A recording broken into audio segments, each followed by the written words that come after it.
Assalamualaikum warahmatullahi wabarakatuh. Alhamdulillahirabbil alamin. Hamdan katsiran thayyiban mubarakan fih. Kama yuhibbu rabbuna wa yardah. Asyhadu an la ilaha illallah wahdahu la syarikalah. Wa asyhadu anna Muhammadan abduhu wa rasuluh.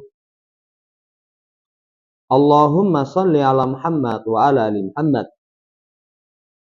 Allahumma anfa'na bima 'allamtana wa 'allimna ma yanfa'una wa zidna ilma. Ma'asyiral muslimin, rahimani wa rahimakumullah. Melanjutkan pembacaan Al-Mulakhasu fi Syarh Kitab Tauhid. Masuk pada bab Majaa fiman lam yakna bil halifi billahi azza wa jalla. Bab berkaitan tentang orang yang tidak rela, tidak ridha dengan sumpah atas nama Allah Subhanahu wa taala. Jamaah hormati, misalkan seseorang itu menuduh kepada orang lain. Nanti kalau dalam syariat, yang menuduh itu harus mendatangkan bukti. Kemudian yang dituduh, itu nanti ketika dia tidak melakukan, nanti diminta sumpah. Kalau misalkan kamu ngambil ini, dia katakan demi Allah, saya tidak mengambil.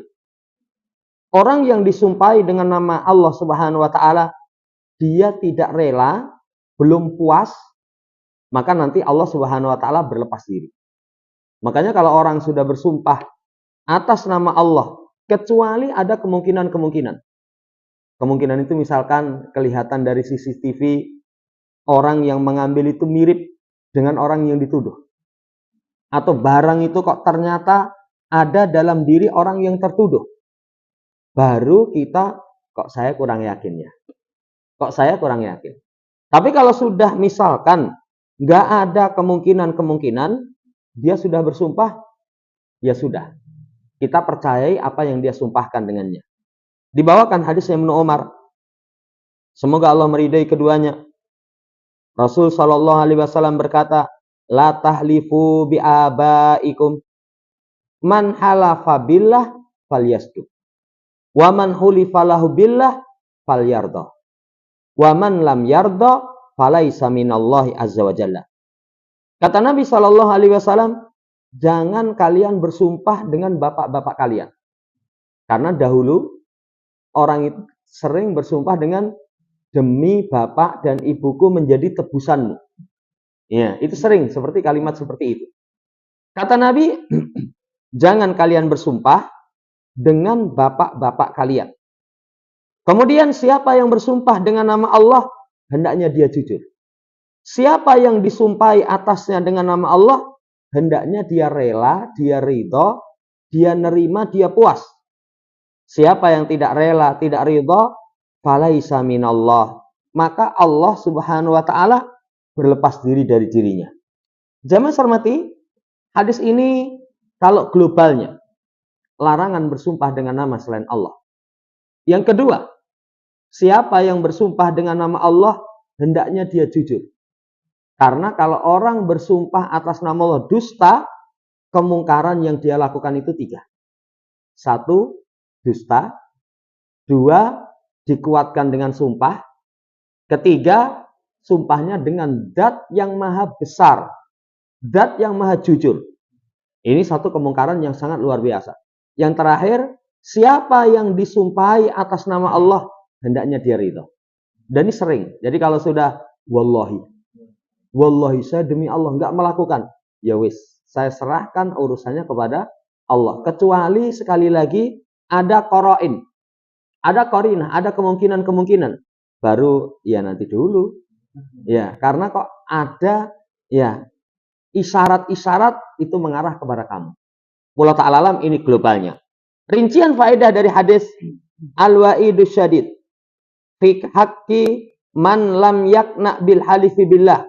Ancaman keras bagi hak orang yang tidak rela, tidak puas dengan sumpah atas nama Allah Subhanahu wa taala. Allah falaisa minallah, artinya Allah bari'um minhu. Allah berlepas diri dari dirinya. Nah ini sudah sumpah atas nama Allah. Sampai kata Nabi, kalau orang meminta dengan menyebutkan nama Allah, kasih. Tapi hadis ini jangan sampaikan kepada pengemis. Nanti kalau ngemis ngerti, ya ketemu ngaji, demi Allah saya meminta kepadamu. Perintah Nabi kasih. Cuman memberinya karena dia menyebut nama Allah. Karena dia menyebut nama Allah Subhanahu wa taala, penyebutan zat yang Maha Agung. Kalau sudah disumpahi dengan nama Allah, wajib kita ridho. Ancamannya kalau nggak ridho, Allah berlepas diri dari dirinya. Yang kedua, wujubus sidqi fil yamin. Wajibnya seseorang jujur dalam bersumpah. Kalau seorang sudah bersumpah, itu fal yasduq, hendaknya dia jujur. Yang ketiga, tahrimul kadibi fil yamin. Haramnya dusta dalam sumpah. Kalau orang sumpah dusta, itu disebut al-yaminul ghamus. Sumpah yang mengantarkan kepada kebinasaan. Ya, karena dia dusta dalam sumpahnya, hukumnya haram. Yang keempat, husnudzanni bil muslim malam yatabayyan hilafuhu. Baik sangka kepada saudara muslim selama tidak jelas sesuatu yang bertolak belakang. Tapi kalau misalkan jamaah hormati secara zahir seperti itu, baik sangka. Bahkan nasihat ulama, kalau ada sesuatu yang kelihatan tidak baik pada diri seorang muslim, cari 1001 alasan untuk menghilangkan tuduhan. Untuk menghilangkan tuduhan. Kecuali malam yatabayyan hilafuhu. Tapi kalau misalkan ada sesuatu yang jelas menyelisihi, baru kita buruk sangka. Kita buruk sangka. Misalkan dia belum memiliki istri, goncengnya perempuan. Kalau sikap pertama, itu ibunya. Isenom banget loh. Ya. Nah mungkin ibu tiri kan bisa. Itu adiknya. Enggak, dia enggak punya adik. Barangkali adik sebapak atau seibu. Cari 1001 alasan supaya nanti tidak buruk sangka. Tapi kalau misalkan kemungkinan bahwasanya itu bukan mahramnya, jelas. Ibunya nggak mungkin. Lawang gocengan itu sampai nyetut kenceng gitu. Ya, kelihatan mesra sekali. Baru seperti itu kita baru buruk sangka. Makanya prasangka buruk itu boleh. Tapi sebagian saja. Nanti ada ya ayyuhalladzina amanu istanibu katsiran minadh-dhon. Inna ba'dadh-dhoni ism. Dengan lafaz sebagian prasangka itu dosa. Kenapa didatangkan dengan lafaz sebagian? Karena sebagian yang lain boleh. Dengan catatan ada kemungkinan-kemungkinan yang mengarah bahwasanya itu perkara yang tidak baik. Pelajaran yang kelima, wujubu tasdiqi man halafa billah idza kana min ahlil iman. Wajib membenarkan orang yang bersumpah dengan nama Allah kalau dia sebagai orang yang beriman. Satu bab, satu hadis. Setelah itu, masuk dalam bab Masya Allah wasita. Dibawakan riwayatnya Qutailah. Ada seorang Yahudi mendatangi Nabi SAW dengan mengatakan innakum tusrikuna. Sesungguhnya kalian mensekutukan Allah. Taquluna Masya Allah wasita. Kalian berucap atas kehendak Allah dan kehendakmu. Kalian juga berucap wal ka'bati. Demi Ka'bah. Fa'amarahumun Nabi sallallahu alaihi wasallam idza aradu ayyahlifu ayakulu wa rabbil Ka'bah. Kemudian Nabi SAW memerintahkan siapa yang ingin untuk bersumpah, maka jangan demi Ka'bah, wa rabbil Ka'bah, demi Rabb pemilik Ka'bah. Demikian pula supaya berucap Masya Allah summa syi'ta, atas kehendak Allah kemudian. Bukan tidak didatangkan dengan wasyi'ta, tapi summa syi'ta. Hadis ini riwayat Imam Nasai dan beliau mensahihkannya. Jamaah hormati, hadis ini apa pelajaran yang bisa dipetik? Pertama, ucapan Masya Allah wasyi'ta, bersumpah dengan selain Allah, syirik. Itu satu perkara yang syirik. Walaupun kesirikannya bukan kesirikan yang besar, yang mengeluarkan pelakunya dari Islam. Tapi ini merupakan perkara kesyirikan. Pendalilannya adalah li'anna Rasul sallallahu alaihi wasallam aqarral Yahudi ala i'tibarihima minasyirik.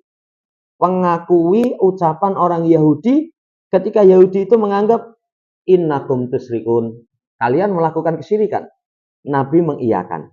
Nah, itu menunjukkan dua kalimat ini merupakan kalimat kesyirikan. Jamaah hormati, pelajaran yang kedua, ma'rifatul Yahud bisirkil asghar. Orang Yahudi itu tahu kesyirikan yang kecil.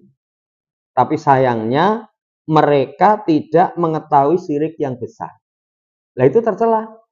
Kalau syirik kecil mereka celah, syirik yang besar mereka malah langgar. Sisi mana kesyirikan Yahudi? Salah satunya ketika mereka mengatakan Uzair ibnullah, kesyirikan yang sangat fatal. Ketika mereka mengatakan Allah itu fakir, itu sisi kesyirikannya mana? Ketika mensamakan sifat Allah dengan sifat makhluk. Ya, banyak syirik-syirik besar yang mereka lakukan. Mereka tahu syirik kecil, tapi mereka menerjang dalam syirik yang besar. Itu perilaku Yahudi. Makanya nanti ada orang-orang yang mirip perilakunya dengan orang Yahudi. Contohnya orang-orang Khawarij. Di masa dahulu membunuh manusia-manusia terbaik. Tapi mereka tanya hukum darah nyamuk. Darah nyamuk dia tanya. Padahal nyamuk itu kamu cebleki sak kresek ora apa-apa ya. Enggak apa-apa. Tapi darah orang yang mulia mereka alirkan. Itu sama perilakunya orang-orang Yahudi. Di masa sekarang juga begitu. Kalau orang jamaah hormati, perhatian berkaitan dengan amalan-amalan yang misalkan nggak sampai tingkatan wajib. Ziarah kubur. Tapi amalan syirik dibiarkan. Kayak di berita itu, ya, rame di Kalimantan. Rame di Kalimantan. Itu, wah. Tapi sayangnya nggak paham perkara kesyirikan. Meminta kepada penghuni kubur. Meminta kepada penghuni kubur. Bahkan kemarin ada yang diwawancarai berangkat sendiri dari Jawa ke sana. Ya, tenang ibu. Ya, karena Abah yang menyertai perjalananku. Abah yang menyertai perjalananku. Tidakkah dia tahu bahwasannya kalau orang punya keyakinan seperti itu keyakinan syirik. Nah, ini bahaya sekali. Kalau orang perkara-perkara yang kecil itu diperhatikan luar biasa, tapi perkara yang besar diremehkan. Itu perilaku orang Yahudi. Pelajaran yang kedua. Yang ketiga, fahmul insan idza kana lahu hawa. Pemahaman manusia ketika ada hawa nafsu. Kalau ada hawa nafsu itu, sesuatu yang dia cocok, dia bela mati-matian. Sesuatu yang dia tidak cocok, dia kritik mati-matian. Seperti perilaku orang Yahudi. Nuruti hawa nafsu. Kalau mereka suka, mereka sudah lakukan dengan bangga. Tapi kalau mereka tidak suka, maka mereka pun mencelah. Nah, ini termasuk yang ketiga. Yang keempat, qabulul haqqi mimman ja'a bihi wa in kana aduwan muhalifan fid din. Menerima kebenaran dari siapapun yang datang dengannya. Walaupun itu musuh menyelisih agama. Ini orang yang tawadhu. Orang yang tawadhu itu kebenaran datangnya dari siapapun mereka terima. Mereka terima. Sampai pun kebenaran itu datang dari orang Yahudi. Yang orang Yahudi itu jelas-jelas muhalifan fiddin. Menyelisih perkara agama. Nah, ini baru orang yang tawadhu. Nabi SAW ketika Yahudi mengkritik innakum tusyrikun. Sesungguhnya kalian melakukan kesyirikan. Nabi tidak katakan muslimin rasa borongok nih. Wong Yahudi itu Allah Subhanahu wa taala murkai. Tempat tinggalnya di neraka jahanam khalidina fiha. Enggak itu. Tapi kata Nabi, "Hei, kamu jangan berucap Masya Allah wa syi'ta." Tapi ucapkan Masya Allah summa syi'ta. Kamu jangan ucapkan wal Ka'bah, tapi ucapkan wa rabbil Ka'bah. Ini orang yang tawadhu. Saudara yang saya hormati, orang yang tawadhu itu setiap kritikan, setiap nasihat dia akan terima. Dia akan terima. Walaupun itu tadi satu dari musuh agama. Yang kedua, nanti kalau dalam hadis Abu Hurairah datang dari syaitan. Kan beliau menjaga zakat, malam pertama dicuri. Kemudian setelah itu ketangkap sama beliau, ya, akan saya laporkan kepada Rasul. Jangan. Saya orang yang punya kebutuhan. Dilepas. Begitu sampai kepada Nabi, ya, tunggu nanti malam balik lagi. Balik lagi malam yang kedua, malam yang ketiga. Di malam yang ketiga, si syaitan ini mengatakan, ya, kalau kamu pengen selamat dari godaan syaitan, sebelum tidur kamu baca ayat kursi. Disampaikan kepada Rasulullah SAW, sodako kawah wa kadub. Dia benar walaupun asalnya kadub, bukan hanya kadib, kadub, pendusta. Jadi pendusta. Rasul SAW menerima. Ini pribadi yang tawadhu. Jamaah hormati, orang yang tawadhu sekali lagi datang dari mana kritikan dan nasihat terima. Itu orang ya yang tawadhu. Tapi kalau misalkan kalau cocok diterima orangnya, kalau orangnya nggak dicocoki nggak diterima, ya walaupun yang disampaikan kebenaran, menunjukkan ada kesombongan dalam dirinya. Ini pelajaran yang keempat. Yang kelima, syirik kecil tidak mengeluarkan dari agama. Syirik kecil tidak mengeluarkan dari agama. Cuman sudah berlalu. Syirik kecil itu sebesar-besar dosa besar dibandingkan dengan selain dosa syirik. Makanya orang harus waspada. Jangan remehkan. Toh hanya syirik kecil. Karena syirik kecil itu nanti sebagian ulama memasukkan terkena ancaman. Allah tidak memberikan ampun kalau mati belum bertobat. Kan ada ayat. Innallaha la yaghfiru ayyushraka bih. Sesungguhnya Allah tidak mengampuni an yushraka bih. Annya di situ kata para ulama an masdariyah yang fiilnya bisa dikembalikan ke masdar. Masdar itu isim nakirah. Allah tidak mengampuni sirkan bihi. Menunjukkan syirik kecil termasuk terkena ancaman dalam ayat itu. Jadi jangan remehkan. Bahkan dalam kisah Abdullah bin Mas'ud, syirik kecil itu lebih berbahaya dibandingkan dengan dosa besar. Dosa besar. Cuman seringnya kita kalau melihat pemabuk, melihat pezina, melihat orang yang misalkan ya melakukan perkara-perkara mencuri, wah, anggapannya kotor sekali. Iya, kotor sekali. Tapi kadang diri kita melakukan kemungkaran yang lebih besar, kita anggap diri kita suci. Apa kemungkaran yang besar? Kalau dalam kaitan pembahasan, Masya Allah wasita. Atas pertolongan Allah dan pertolonganmu. Itu diantaranya. Bersumpah dengan selain Allah. Dianggap biasa itu. Malah ada sebagian demi Allah, demi Muhammad. Demi Allah, demi Muhammad. Itu kalimat syirik. Kadang orang sholatnya pamer, dianggap biasa. Padahal sholat pamer itu lebih berbahaya dibandingkan dengan mencuri. Lebih berbahaya dibandingkan dengan minum minuman keras. Wallahu ta'ala alam. Ini pelajaran dari hadis. Demikian pula pelajaran dari hadis. Al-ibtiadu anil alfadil muhilati bil akidah. Wal istibdaluha bil alfadil ba'idati anisyirki billah. Menjauhi lafat-lafat yang mengkosongkan akidah. Mengurangi kesempurnaan akidah. Ini jaga. Makanya orang ngaji tauhid itu nanti salah satunya akan kelihatan dari omongan lisan dia. Omongan lisan dia. Contohnya kalau orang mentauhidkan Allah, perkara yang akan datang. Para ulama kasih contoh. Insya Allah.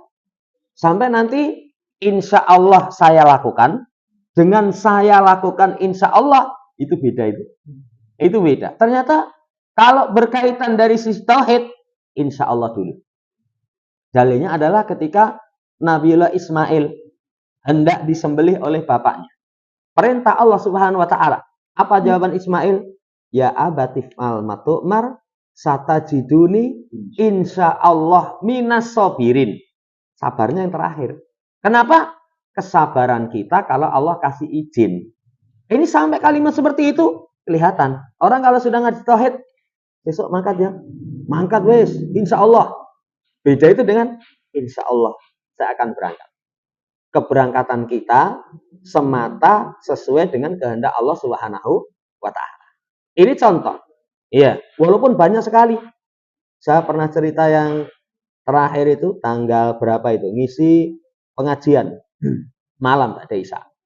Ya, begitu datang lingguh padahal dia termasuk jamaah masjid yang bagus. Lumayan, ya. Mungkin kalau nggak salah malah termasuk pengurus. Ketika itu tanyanya, iya tat udan apa ora? Saya sampaikan alhamdulillah Pak, gerimis-gerimis kayak gini. udan ngene iki malah nganyelke katanya. Coba kalimatnya, yen kayak gini nganyelke.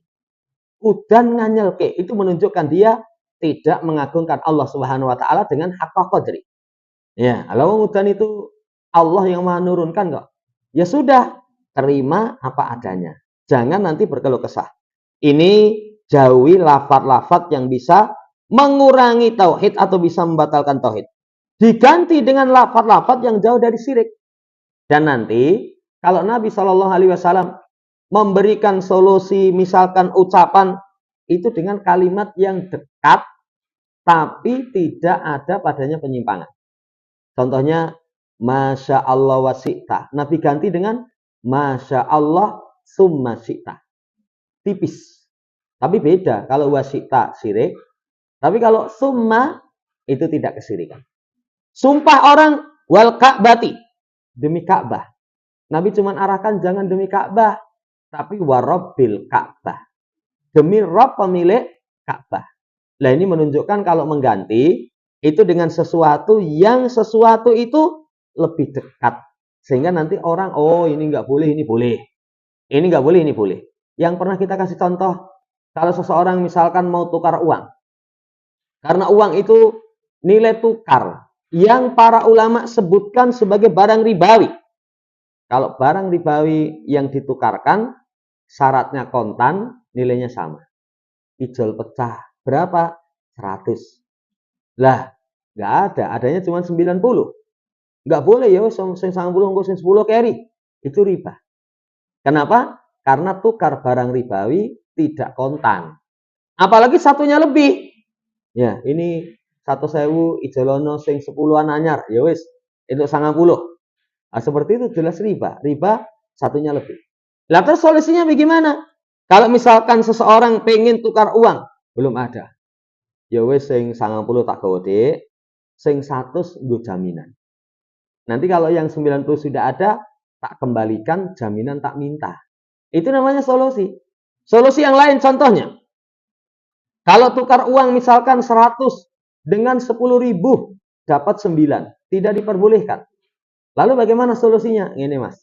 Tolong duit saya 1 juta ini tukarno neng bank.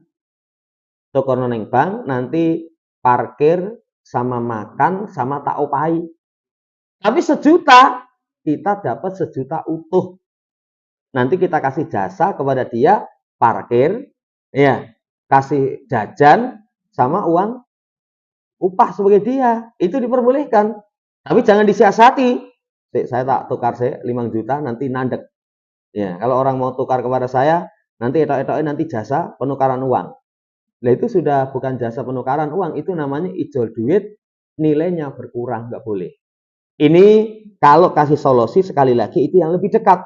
Mau contoh yang lain? Kalau seorang punya korma 1 sok bagus, ditukar korma misalkan 2 sok rodi buruk, nggak boleh. Apa solusi Nabi? Kormamu yang jelek kamu jual, setelah dapat korma yang baik, ya setelah dapat uang, kamu belikan korma yang baik. Ya sama, punya beras misalkan beras jatah 2 kilo. Beras jatah itu biasanya ambune pengok, rasanya lain. Ya, kemudian kita tukar beras yang baik. Maka jual dulu, setelah dapat uang, belikan beras yang baik. Ini pelajaran dari hadis.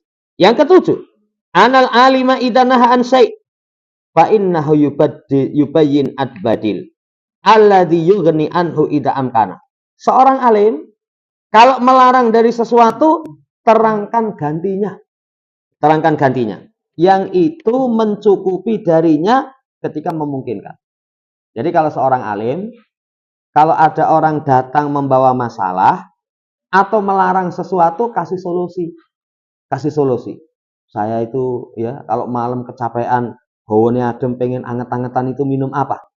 Boleh enggak kalau misalkan saya minum ciu enggak sebotol, cuman 1 seloki. Biar awak anget. Oh enggak boleh, haram. Nah terus yang kesel itu biar awak anget. Kamu cari jahe, mbok gepuk misalkan. Itu cara mudah ya. Jadi kalau ada sesuatu yang terlarang, itu dicarikan pengganti yang menjadikan cukup darinya. Yang menjadikan cukup darinya. Ini contoh. Jamaah hormati, Poin yang ketujuh. Poin yang ke-8. Ananahya anisyrki amun. La yasluhu minhu syai' hatta bil ka'batil lati hiya baitullah fi ardi fa kaifa bi ghairiha. Larangan syirik itu umum. Tidak diperbolehkan sesuatu darinya kesirikan sampai dengan Ka'bah. Padahal Ka'bah itu rumah Allah di muka bumi. Baitullah. Makanya disebut Al-Ka'batu Al-Musyarafatu. Ka'bah yang dimuliakan. Tapi kalau orang sumpah dengan Ka'bah saja, syirik nggak boleh. Syirik nggak boleh. Pakai fabi ghairiha. Bagaimana dengan selainnya? Nah, ini terangkan karena ada sebagian kesamaran. Oh, kamu itu kalau ngalap berkah kepada kuburane orang-orang yang apa? Yang buruk, nggak boleh. Tapi kalau kuburane Nabi, ora apa-apa. Ora apa-apa. Ingat, yang mulia saja nggak boleh, apalagi yang hina. Yang mulia saja nggak boleh, apalagi yang hina. Kuburan Nabi, kuburan orang soleh, sama. Itu tidak diperbolehkan. Poin yang ke-8. Poin yang ke-9, isbatul masyiati lillah. Wa isbatul masyiati lil abdi. Wa annaha tabi'atun li masyiatillah. Ditetapkan Allah memiliki kehendak.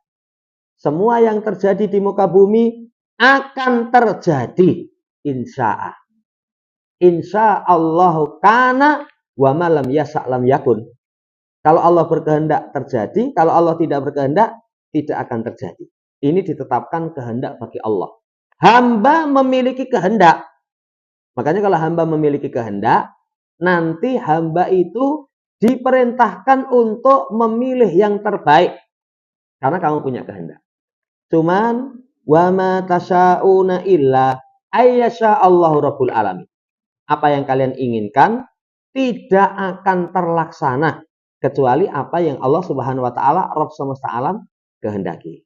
Ini pelajaran yang terakhir. Setelahnya dibawakan hadisnya Ibnu Abbas.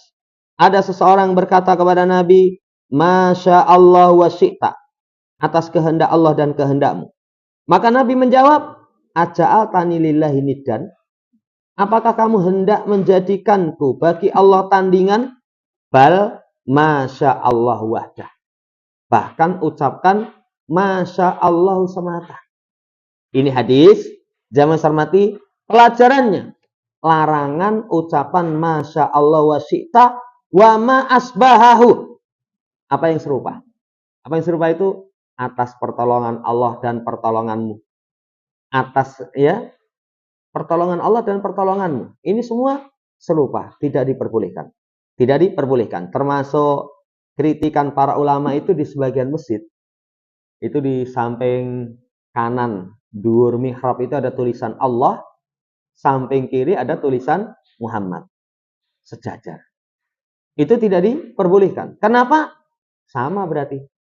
Menyamakan, tidak diperbolehkan.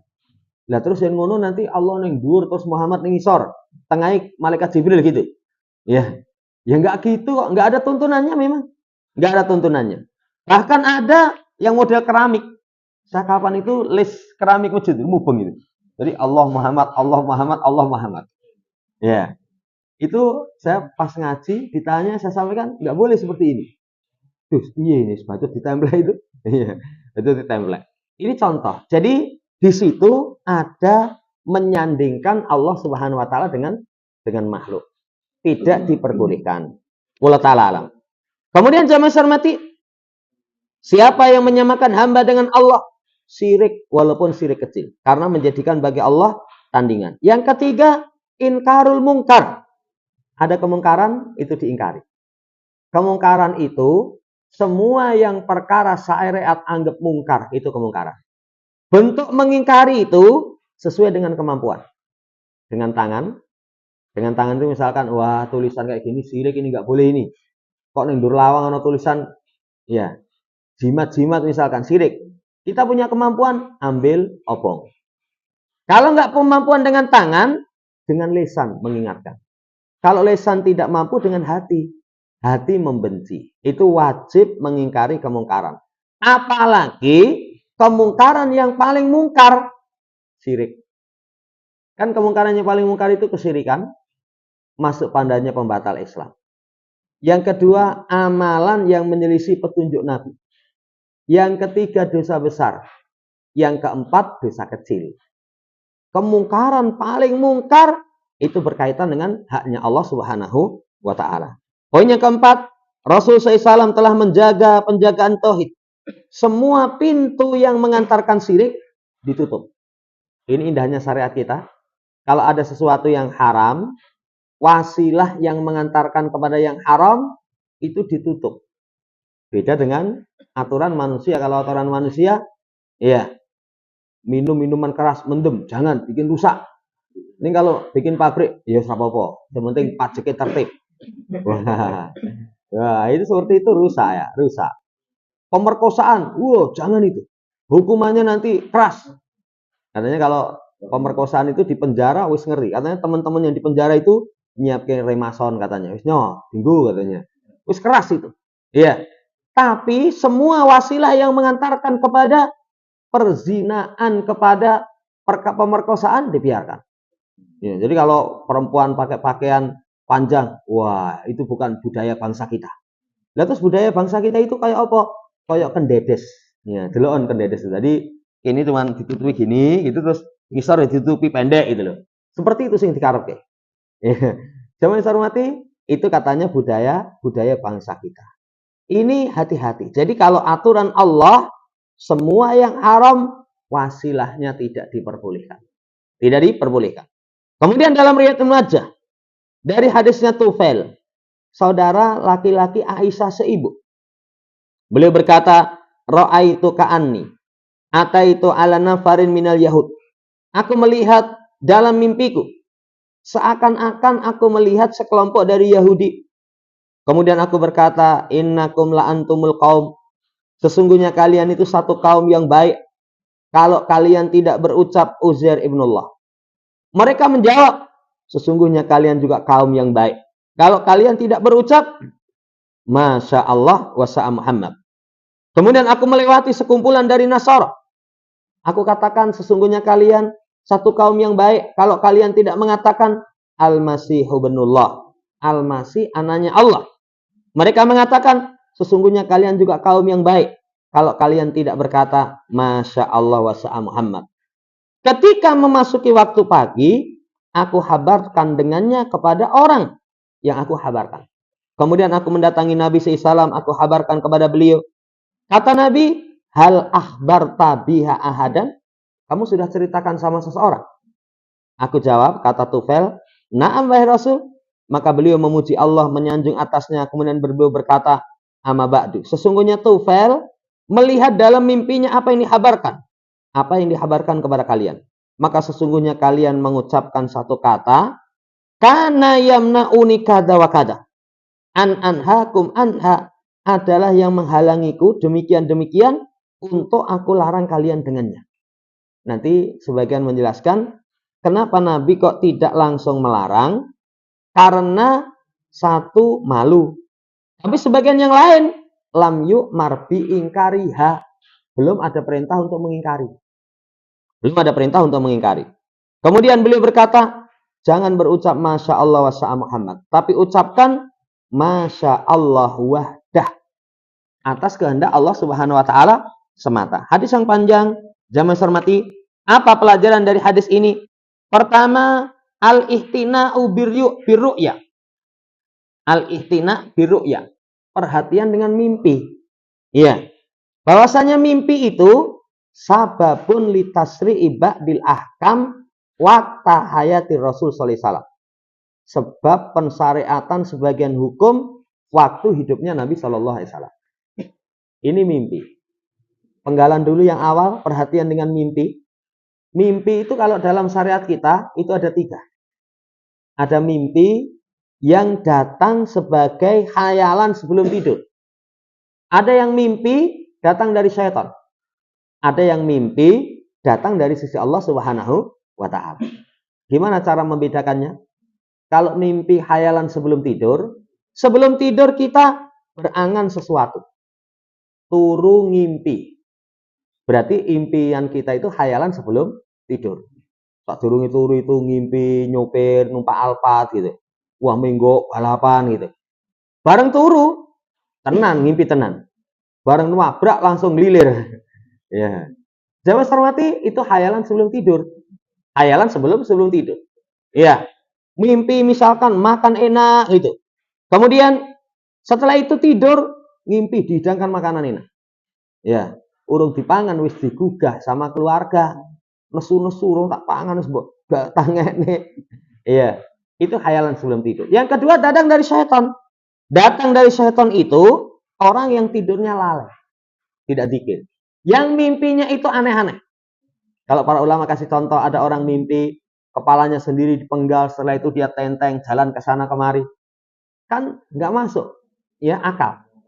Kalau orang kepalanya sudah terpotong masih bisa jalan, bawa dewi. Itu mimpi yang nggak jelas. Jadi mimpi yang kacau, mimpi yang kadang seakan-akan di awang-awang, tahu-tahu jatuh. Ya, mimpi yang membuat gundah gulana. Itu datang dari syaitan. Apa perhatian kita kepada mimpi yang buruk?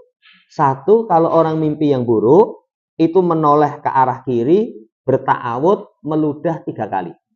Cuman sebagian menjelaskan namanya tanafus itu ludah yang tidak keluar air liurnya. Jadi cuman gitu. Kayak gitu, tapi nggak keluar. Sambil berlindung kepada Allah dari godaan syaitan. Orang malah idune dilumpukke, samping kirinya istrinya jauh pas kira ini. Wah, ini bentuk perhatian. Perhatian kepada mimpi yang buruk jangan diceritakan. Jangan diceritakan. Perhatian kepada mimpi yang buruk jangan ditafsirkan kecuali yang baik. Kalau yang baik itu misalkan, wah mimpi itu semua harta saya kebakaran. Oh, itu maksudnya dosa-dosa kamu Allah hanguskan. Itu namanya ditafsirkan dengan tafsir yang baik. Tafsir yang baik. Oh, itu maksudnya Allah nanti akan menjadikan usaha saya itu semakin menyala. Semakin menyala karena banyak kobaran itu. Itu jangan hormati perhatian kepada mimpi. Yang terakhir, datang dari sisi Allah. Kalau datang dari sisi Allah, kadang mimpinya itu mimpi yang nyata. Mimpi yang nyata. Kalau sahabat pernah bermimpi, ya, yang itu merupakan datang dari sisi Allah, pensyariatan adzan. Itu salah satunya dari mimpi. Pensyariatan kalimat ini itu dari mimpinya Tufail. Itu mimpi. Pernah sahabat yang lain mimpi cari barang yang hilang, nggak ketemu-temu. Ketika tidur bermimpi, barangnya di satu tempat. Didatangi, digali, ketemu. Itu mimpi dari sisi Allah Subhanahu wa taala. Cuman kalimat litasri ibadil ahkam wa tahayati rasul. Untuk pensyariatan sebagian hukum waktu Rasul masih hidup. Menunjukkan kalau sudah sepeninggal Nabi, mimpi kita tidak bisa sebagai patokan syariat. Nah ini yang kacau kan sekarang begitu. Kuburiyun, orang-orang sufi itu semua dalilnya mimpi. Jadi sering ini ada hadis, yang hadis ini tidak ada di kutubus sitah. Lihat tuh orang yang kutubus sitah, hadisnya sama ngendi. Kan hadis itu sudah tercatat dalam kitab-kitab para ulama. Enggak, di guru kami itu malam hari tidur bermimpi ketemu Rasul. Wah, langsung dia tanyakan ternyata benar. Wah, ini parah ini. Hadis yang baru muncul. Ya, karena tadi malam Rasul SAW menyampaikan, ini hati-hati. Khurafat seperti itu banyak sekali. Di negeri kita itu ada orang-orang yang katanya ini walinya mana gitu. Jadi setiap kesempatan itu bisa bermimpi dengan Rasul Shallallahu Alaihi Wasallam. Ya, pengen bermimpi langsung bisa. Ini waliyadzubillah. Jadi hati-hati. Makanya catatannya waktu hayati Rasul. Ketika Rasul masih hidup. Kalau Rasul sudah tidak hidup, berarti mimpi itu ya sekedar mimpi. Tidak bisa dijadikan sebagai alasan pensyariatan. Kalau sesuai dengan syariat, itu pun patokannya syariat, bukan karena mimpi. Contohnya saya bermimpi omah mungkin gunung sholat sunnah, misalkan. Rasul memerintahkan rumah dipakai untuk sholat sunnah. Patokannya bukan mimpi. Tapi patokannya dalam hadis yang sahih. Seutama sholat itu sholat di rumah kecuali yang wajib. Yang kedua, ucapan Masya Allah dan sa'apulan atau yang serupa itu syirik kecil. Yang ketiga, orang Yahudi Nasara mengetahui syirik kecil. Walaupun mereka terjatuh dalam kesyirikan yang besar, pengetahuan mereka syirik kecil itu min ajli ta'ni bil muslimin. Hanya untuk dipakai mencela orang muslim. Kan sekarang begitu. Ada orang yang mencela orang muslim, Itu karena ada amalan-amalan yang mungkin amalannya dosanya lebih kecil dibandingkan dengan amalan yang lain yang lebih utama. Yang lebih utama itu yang kecil dicela. Itu yang kecil dicela. Ya. Sekarang itu banyak sekali. Ya. Kadang hanya sekedar untuk celaan. Yang keempat, mengawali dengan memuji Allah ketika berkhutbah.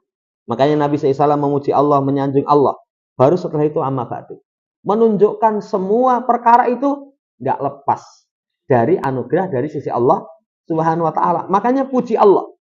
Puji Allah. Yang terakhir, sunnahnya membatasi kehendak atas Allah. Walaupun berboleh seseorang mau